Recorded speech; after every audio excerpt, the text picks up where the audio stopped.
І знову отруєння дітей в школі внаслідок розпилення невідомої речовини. Тепер вже у Харкові. Постраждали 37 дітей, 4 з них в реанімації. Випадки навмисного отруєння учнів збільшуються щодня. Всі вони в навчальних закладах, щоправда, в різних областях країни. Але почерк отруєння один той самий.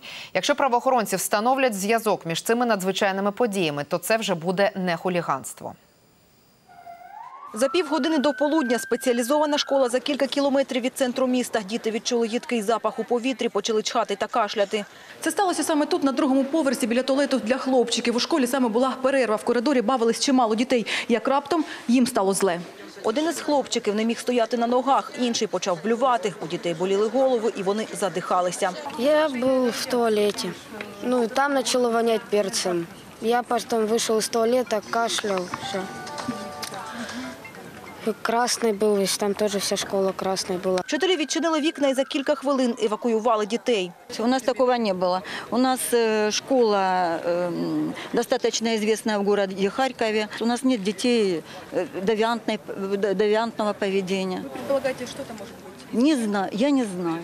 Негайно на місце викликали рятувальників і кілька швидких. В реанимации находится 4 детей, состояние средней тяжести. Все дети абсолютно в сознании, абсолютно адекватные, отвечают на вопросы, знают свои имена. Загалом на погане самопочуття скаржилися 37 людей. Один вчитель, решта діти віком від 10 до 14 років. Нині у лікарні 26 учнів, 4 з них у реанімації. Якої саме отруйної речовини надихалися постраждалі, поки встановити не вдалося. На момент отруєння, може, щось і було присутнє, але адміністрація школи провела всі заходи правильно і провітрила, і дітей евакуювала в найкоротший час. Тому на даний момент, буквально через 7 хвилин, вже прибори не показали присутності сторонніх газів. Судячи із симптомів, діти могли отруїтися перцевим газом із балончика для самозахисту, каже рятувальник. Однак батько дівчини, яка нині в реанімації, впевнений, у закладі розпилили небезпечнішу речовину. У школі немає відеокамер, тож зайти може будь-хто.